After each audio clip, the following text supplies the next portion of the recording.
Ford and Lincoln SUV recall worse than initially thought. In late May this year, Ford announced a massive recall for certain 2021 Ford Expedition and Lincoln Navigator models. Ford started investigating the issue in late March but was not yet sure of a resolution when it issued the recall in May. The problem involved a fire risk within the engine bay. Owners of 2021 Ford Expeditions and Lincoln Navigators can rest easier because Ford has now announced that it has identified the problem and has come up with a remedy for it.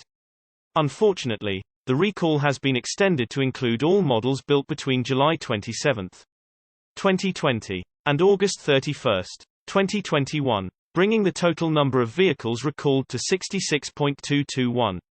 That's a significant increase from the original recall of 39.013 cars. It has been one of the worst recall years in history for Ford. Earlier this year, it had to recall nearly 300.000 F-Series trucks. After which it issued another recall for 49.000 Mustang Mach-E crossovers for a wiring issue. The incidents have also increased since we last reported on this expedition.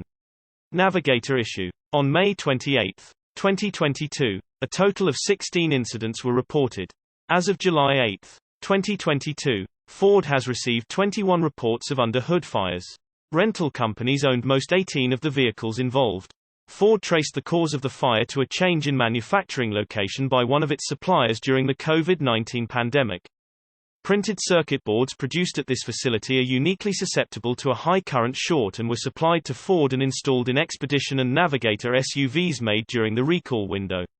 Repair procedures have been communicated with dealerships. And Ford is working quickly to provide replacement parts. Dealers will first inspect the battery junction box for melting damage and, if deemed necessary, will replace the entire component.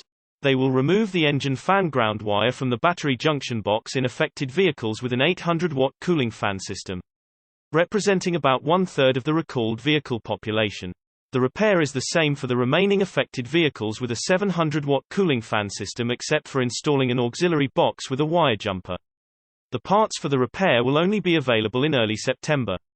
And customers will be notified of updates via Ford Pass. Ford is still advising customers to park their vehicles outside and away from structures until the vehicle can be assessed and repaired. Reposted from source carbuzz.com.